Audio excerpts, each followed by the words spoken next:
Hi everyone, Ryan Duffy here from Precision Microbes. Hi, Tommy Heffron here for Precision Microbes. We're back for another Tech in 10. Now these Tech in 10 are simple. We'll try and cover a technical topic each week. And finally, we're getting a few inquiries in about topics. And today, the topic, we're a little bit late, but we were with a question with an email about, I get a lot more clinical mastitis, Ryan. It was during breeding time. We're coming out of breeding now. But I suppose our topic today will be clinical mastitis. So we better press go. Off we go, Tech in 10.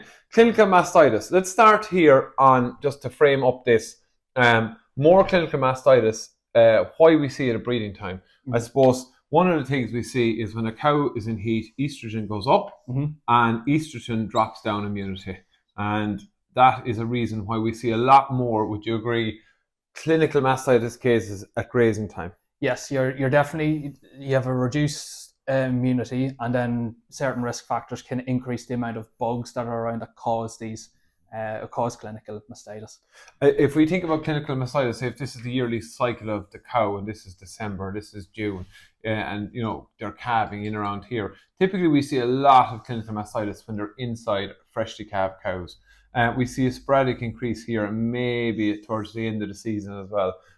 Patterns are important, isn't it, when it comes to mastitis? Oh yeah, looking at patterns in space and time, so when they're occurring and what age groups it's occurring in, certainly helps you identify what sort of bugs are floating around and stuff like that. So the main bugs that you'd see with clinical mastitis, and you correct me if you have a different view, Tommy, but Strep uberis would certainly be up there. Yeah.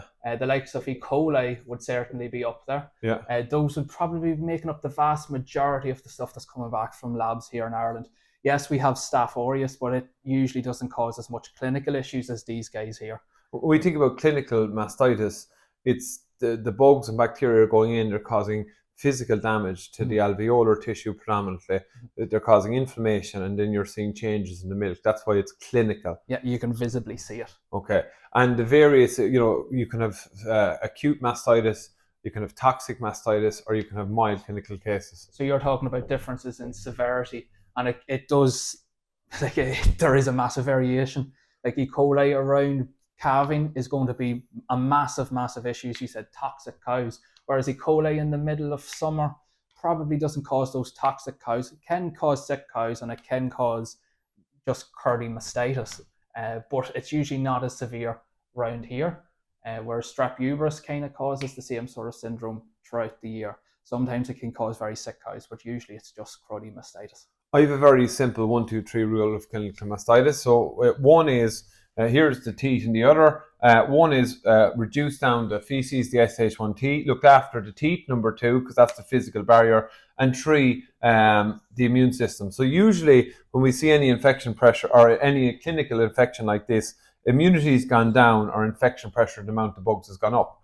So when I think about one, typically when cows are out, you can explain why we should see a reduced risk of it, because the fecal load is gone down, the infection pressure has gone down, but typically maybe it still can be the teat because that's a physical barrier, but typically I always look at the immune system, so the ability of the cow to fight infection, and that's why that estrogen piece is why that particular person was seeing more issues during breeding time, wasn't it? Yeah, oh definitely.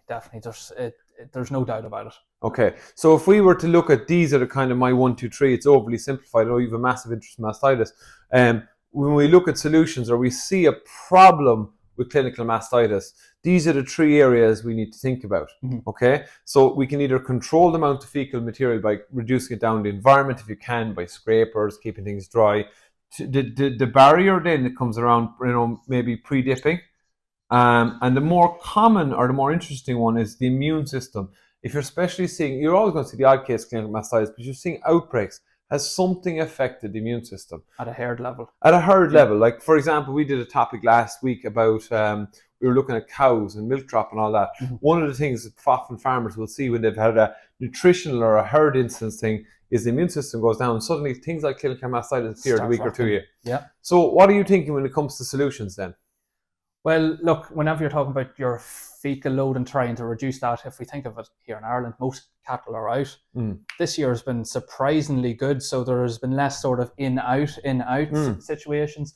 and therefore there's even less zero grazing and stuff like that. So the likelihood that cattle are inside and getting exposed to this is probably down. Now, it doesn't mean that they're not running out of a parlour and going through a shed to go out.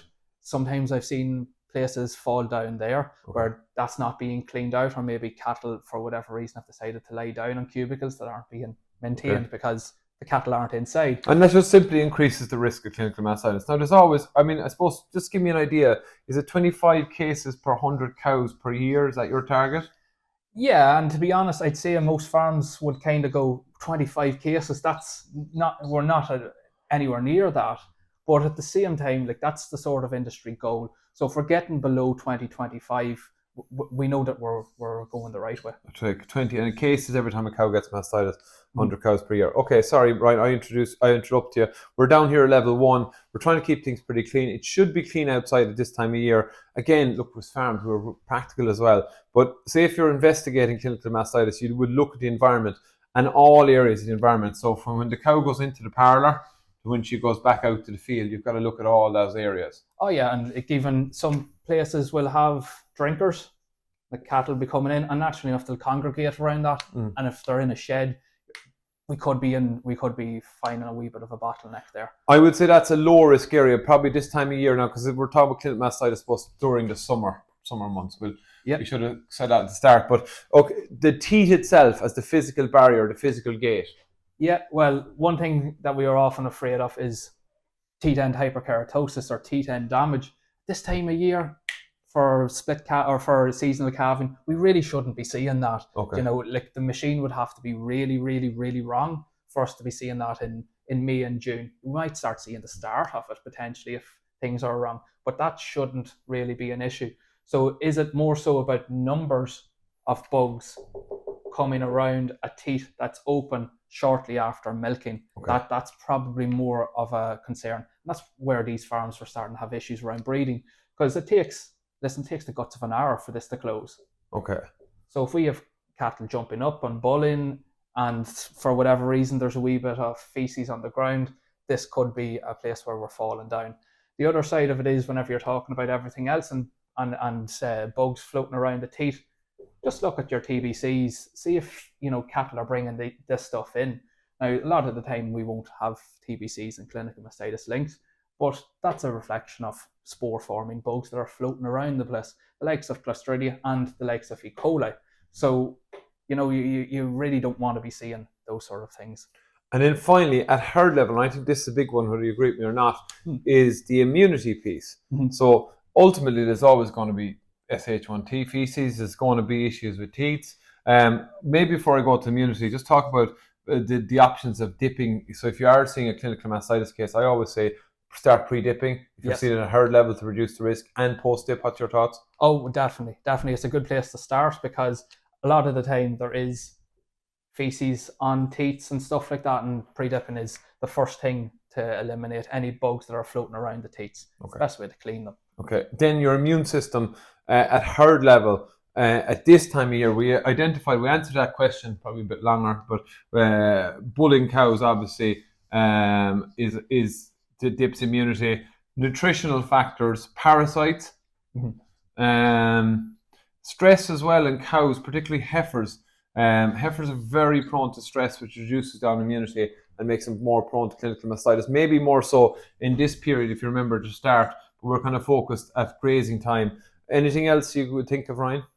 Well, even if we're talking about pre-dipping and stuff like that and having the right teat, we want the pre-dipping is going to have emollients in it, so it's going to keep the cracks away from our teeth. So that's going to be good. It's going to take our bugs away as long as we're wiping afterwards, which is practically a wee bit of a challenge. But look, there's a number of things going on. As you said, parasites, it might be the first time cattle are coming in conjunction with these parasites. On top of that, too, nutritional factors that they may have not come across. We've talked about subacute ruminal acidosis, was it last week? Yeah. So all of these things are going to impact your 1, 2, 3 for sure. Like parasites are going to increase the fecal load. Nutritional imbalances are going to increase the fecal load.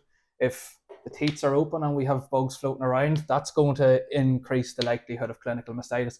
And if we have herd immunity issues, it's all just a vicious cycle in and around May and June and July. Okay, so maybe that's a way of looking at it. If you're getting clinical mastitis this time of year, just to answer that question we got, that's what Tech and Tim was set up for as well, is to try and take technical questions in from vets and farmers and see, can we answer them in under 10 minutes? One, reduce the shit, mind the tit, and look after immunity. That's my 1, 2, 3. It's effective.